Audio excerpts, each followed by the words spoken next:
Hi, I'm Max Keiser. This is the Keiser Report. So much to get to. World is just going crazy good, right? Hey, Stacy. Depends on who you ask. Here is a headline that kind of defines the perhaps China century upon us. China gave U.S. diplomats anal COVID tests. Wait, what? What? I'll read the whole headline. Read it. China gave U.S. diplomats anal COVID tests in error, American officials say. So they were supposed In to... error? Exactly. What's up? Wait a minute. Hold on. Hold the presses. Some Chinese officials gave an American an erroneous anal COVID test? Is that what I'm hearing? That's what I just said. So American diplomats in China received these COVID tests by Chinese officials. And apparently, instead of putting it in their nose, they put the swab somewhere else. And I just felt like, you know, if you look at what's happened in America over the past few decades is humiliation, right, of the ordinary person, of the workers, of the deplorables, as Hillary called them. And you saw, 70,000 people die from overdose every year. That is part of this humiliation of having all their entire livelihood, their entire culture destroyed in former, Rust Belt America, the former heartland of America, the manufacturing centers. So they've been humiliated. The American population has been humiliated for a long time. And because of that humiliation, of course, China's risen as a huge superpower because of all the wealth creation that they do for the world. And now we have the diplomats are the last remnants of empire, right? And they're now being humiliated. That's one way I like to look at it. Shoot, I know there'd be fallout from that Abu Ghraib prison scandal from not too many years ago. But now we got our diplomats being anally probed over there in the Chinese territory. This is really escalating quickly. The humiliation factor is for sure. And I just saw that documentary, a series, Getting Out of My Head. I forget the name of it as well, but it's Adam Curtis. Adam Curtis, Can't Get You Out of My Head. Yeah. And he was talking about how China is still sore about the opium wars from Britain during the 19th century and all the opiate overdoses and fentanyl and stuff. I mean, so the soft war is going on. There's not a hard war going on. There's no bullets, there's no bombs. But underneath, there's a soft war. It's not even a cold war. It's a soft, hard war. It's a soft, hot war. It's a lukewarm war right now between China and America. If the diplomats are being anally probed by quote-unquote mistake, that's a warm war. One could see it as a total honest mistake, but even if it is an honest mistake, it is still a parable of the entire century of the collapse of America, the collapse of empire, the humiliation. So it doesn't matter to me personally in my own journey of understanding the story, whether or not it's a mistake. The fact is, it's still fitting that these diplomats who oversee, the deep state, the sort of permanent state, the elite class that have run this country into the ground, that ran America into the ground, that they should be humiliated like this. And I'm sure that there are loads of people in West Virginia, that there are loads of people in Ohio, there are loads of people in Idaho that are like laughing at this and thinking, well, now they know how it feels. What goes around comes around. Exactly. Wow. It's karmic. It's karma. And so I want to then turn to a story, of course, remember back in 2000 when the, at the end of the Clinton administration, they were hoping to get China into WTO and they got to compete, they got to add tariffs, but the U.S. can't. And Joe Biden at that time, who was a senator, what he said was that, to anybody who said, well, China's going to eat our lunch. Well, he said, China's going to eat our lunch. Come on, man. Cut to today, and here's a headline from, I guess it's called Cashin. And Dan Collins refers to it. China has 70% of the world's 5G base stations. Meanwhile, in the U.S., our oligopoly telecom providers continue to run commercials gaslighting the public that they also have 5G. So the headline read from Cashin says, West looks on as China dominates global 5G market. So no matter how much sanctions we're applying to Huawei and the likes, no matter how many tariffs and arresting their executives, they're still apparently dominating because there was a building spree, in particular in 2020, by the Chinese government, putting up a whole bunch of 5G stations all over China. Right. Remember the space race kicked off when the Sputnik moment. This is similar. You know, China's now got, 70% of all the land-based 5G towers, and they're moving into 5G. And 5G is a quantum leap technologically and economically, and allows for things that were almost inconceivable just a few years ago. And the naivete on the part of the U.S. policymakers and the U.S. population that somehow China is still somehow in a backwards country, even though it's clear that China is now firmly in the driver's seat, and this is shaping up firmly to be the Chinese century. So that message is slow to get. It's a slow boat. It's not a slow boat to China anymore. It's a slow boat to America. You know, that message is like taking the long way around. You know, it hasn't reached DC yet. It's still out there in the Pony Express or something. They're not getting the message. So by the time it gets home, man, I mean, that climb up the hill is going to be very, very difficult. Yeah. And it's, you know, as we pointed out, Stan Druckenmiller has said he's going very, very short the US dollar and going very long China and the rest of Asia because their economies have been open. They didn't have to shut down, and therefore they didn't have to print a whole bunch of money. America went berserk. It jumped the shark. The Fed did jump the shark, you could say, and how much money it spent. And apparently it's going to continue to spend trillions of dollars sent to Americans. They got 13% jump in income. But again, like, look at this. China built 718,000 base stations for their cutting-edge communication technology, 5G. America spent a lot of money, printed a lot of money, sent it to people. Okay, their incomes went up by 13%, but China raced ahead because they're not having to print money. They're building. You know, think of what we could have done with those trillions of dollars. Instead of everybody staying home, they could have been outdoors, where it's much safer with COVID, right? They could have built 5G base stations outside. They could have built grids like the electric grid falling apart in California, falling apart in Texas, falling apart in New England. Like, we could have been sent people like in the 30s, sent them outside to do a New Deal sort of building. If you're going to give them trillions of dollars, like, why not build something? Like, we could have, and that would have all stayed domestically. Instead, we sent people trillions of dollars. As we said in the last episode, there was a 13% increase in income. Well, it almost all went to China because everything is shut down here. So we bought stuff from China. We bought washing machines from China. We bought refrigerators made in China. We bought all that stuff made in China. And instead, we could have just poured it into building stuff here locally. Right. Well, what made the 20th century America century is that America had something to prove. Mm-hmm. It had kind of a chip on its shoulder. It had an inferiority complex compared to the European refined cultures. And so it really put the shoulder to the wheel and built this magnificent economy and had global influence. But by the 21st century, America's exhausted. It's just tired. And it doesn't have anything to prove anymore. But China, after being on the margins for so long, does have something to prove. And they do have the capacity, and they are putting shoulder to the wheel, and they are working it. Well, you need infrastructure to compete. The American elite don't feel like we need to compete because the American elite can exclusively print money. They can print money for themselves, and, well, we could also send in the Air Force wherever we want, or the Navy or the Marines, and just go take your stuff.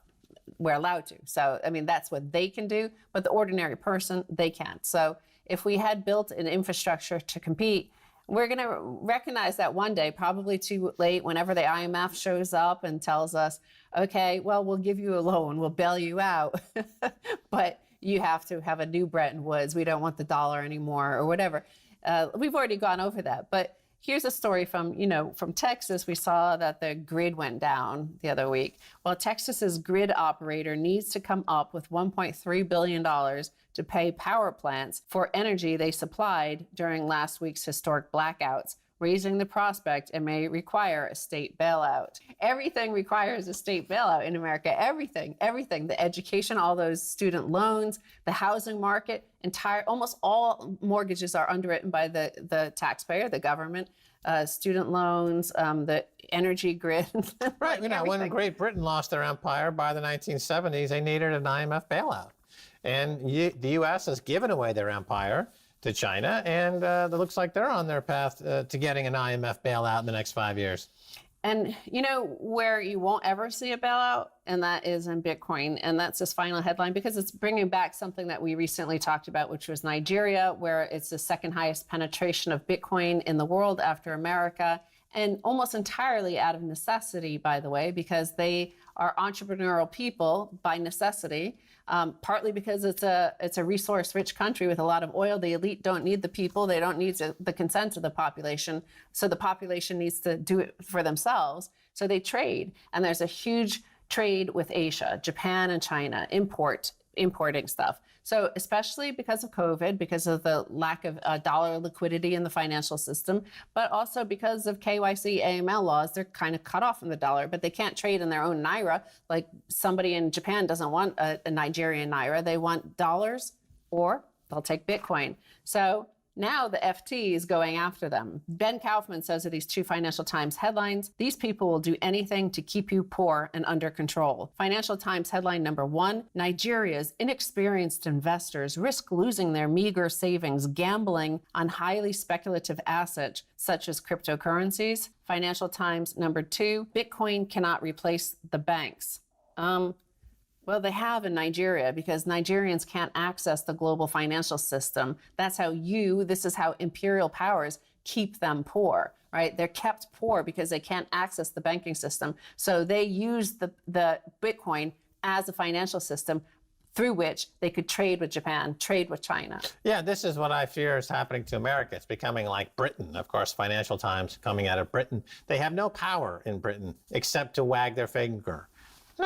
No, don't do it. Don't do it. That's the only power they have. It's not based on reason. It's not based on facts. It's not based on even on journalism. It's just finger wagging, former empire, words that come to mind that I can't say, unfortunately. But, wrapping up regarding this Nigeria story is, yes, there are scam cryptocurrencies, but there is only one Bitcoin. And Bitcoin, they're referring to these other scam cryptocurrencies as well in this headline, but trying to lump Bitcoin in with it. But Bitcoin is not a scam. So these people are being saved through Bitcoin, able to trade whereby they wouldn't be able to trade at all. They would be like Americans sitting home during this lockdown, but they can't afford to because they can't print money. Like their government's not printing money and sending it to them, right? So they need to trade. They can't just stop. Poor British people have to use the British pound. Ha, ha, ha, ha, ha, ha. It's a scam. Bank of England are crooks. All right, well, don't go away. Much more coming your way after this.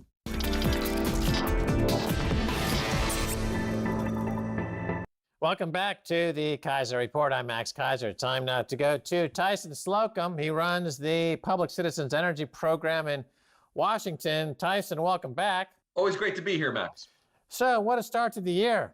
First of all, what went wrong for the energy grid in Texas? Well, the problem is that none of the power generators or the gas infrastructure had any requirements to winterize their equipment and infrastructure from prolonged exposure to cold weather.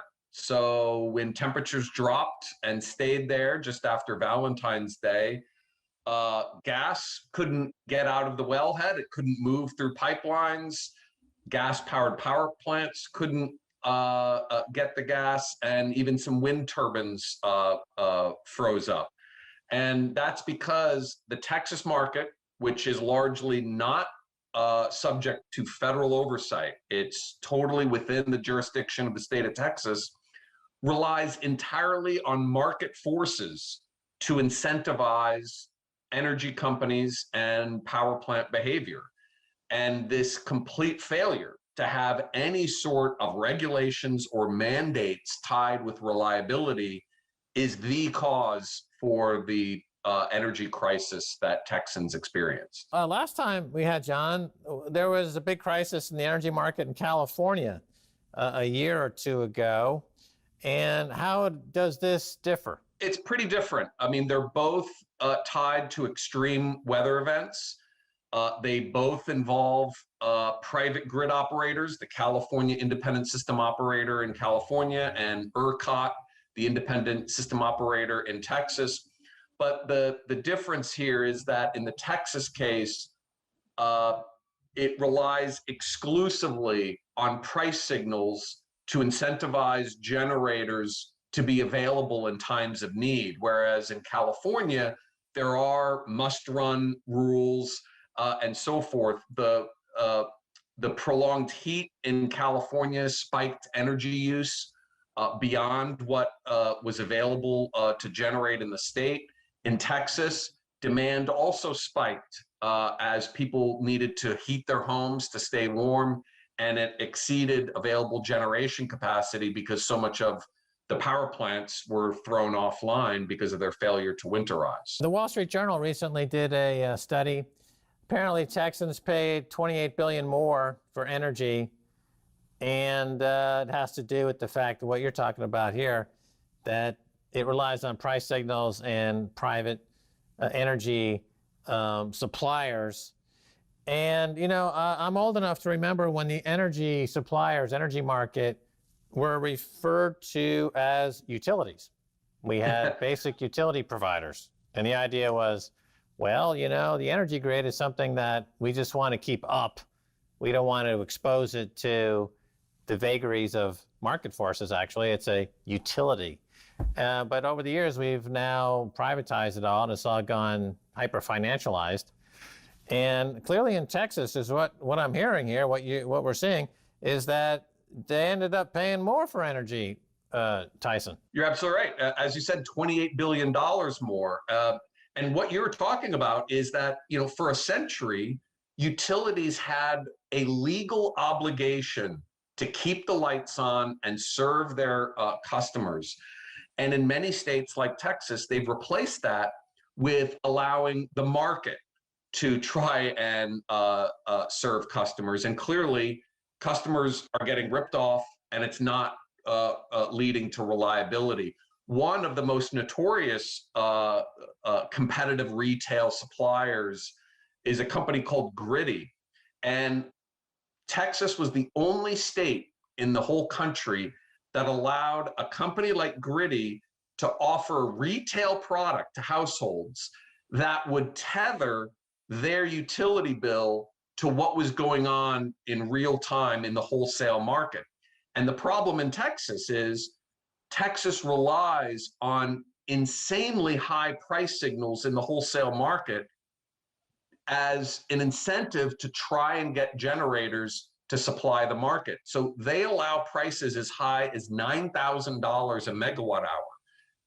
In comparison, the average typical price on a normal day is about $20 a megawatt hour. So $9,000 a megawatt hour is very high. And the problem is that you had thousands of households that had a contract with Griddy that exposed them to these $9,000 a megawatt hour prices. So folks were getting their charges on their credit cards for $10,000, $15,000 for a day's use of electricity. So the problem here is that, you know, a Goldman Sachs energy trader in Houston wouldn't allow his mother to sign up to a contract like that because the risk reward ratio is so totally out of whack. The Texas should not have allowed these types of predatory products to be marketed and sold to households. So again, Texas, the real lesson here is when you allow the free market to make all the decisions about reliability and prices for an essential service like electricity, you're going to get the disaster that we saw just after Valentine's Day in Texas. Right. Well, Matt Taibbi has written extensively on the derivatives that are sold by Wall Street to various municipalities, various countries, with the direct purpose of defrauding those countries and those municipalities. And so it happened in Texas. I mean, the Texans have been defrauded out of billions and billions of dollars. And you just saw where a very large electric cooperative, which is a not-for-profit, typically rural electric cooperative, just declared bankruptcy because they've got like a $2 billion bill from their exposure to the wholesale market. The city of Denton, Texas, which is a municipally owned utility, is on the brink of bankruptcy because it's got hundreds of millions of dollars in electricity bills that it can't pay for. So this is a complete disaster. The chairwoman of the Texas Public Utility Commission just resigned after her disastrous testimony before the Texas legislature, where she said, "Oh, we didn't have the regulatory ability to order utilities and power generators to winterize." And then lawmakers pointed her to the section of the code that explicitly gave her that authority. And she goes, "Well, maybe I did have that authority." So you've got this sort of incompetent governance style of folks that have bought into this rhetoric that the free market needs to decide everything, that regulators are no longer regulating, right? They're just sitting in a seat allowing market participants to do what they want, and people suffer. I mean, people died, right? We're not just talking about bankruptcies here. We're not just talking about huge power bills. We're talking about people died from their lack of access to reliable, affordable electricity. You know, one of the reasons I like having you on is that we you know, you're definitely in Washington and you're pro-government, and I'm come through Wall Street and I'm pro-market. But where we kind of overlap is this idea of price signals. So you take on price signals and I take on price signals, and we do have a thing called a government. It does exist. It is paid for through our taxes. And I'm just sitting here wondering, why pay taxes if, in fact, we let a utility in Texas gouge and defraud the population? And you know, Tyson, this is going to end up in just another bailout paid for by, guess who? My taxes. So this is the worst of all possible scenarios. Absolutely. Yeah. We've turned essential services into a casino where a couple of aggressive financial and energy companies are able to exploit these types of situations and make enormous amounts of money. For example, there's this Australian financial conglomerate called Macquarie that actually owns this retail provider Gritty, but they also own a network of gas pipelines in Texas that hook up natural gas production and serve power plants through much of ERCOT's territory.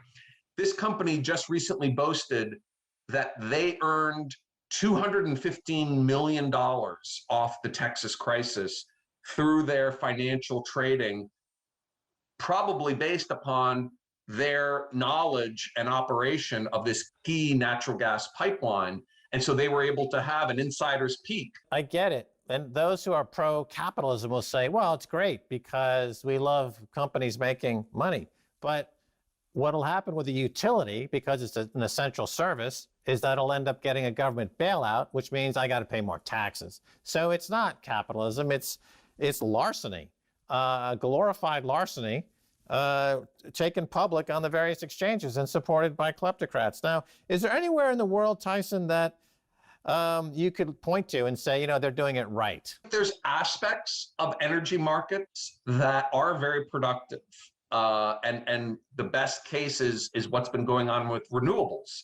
As large-scale renewables that aren't freezing up because they failed to winterize, large-scale renewables are the least cost energy option in most markets.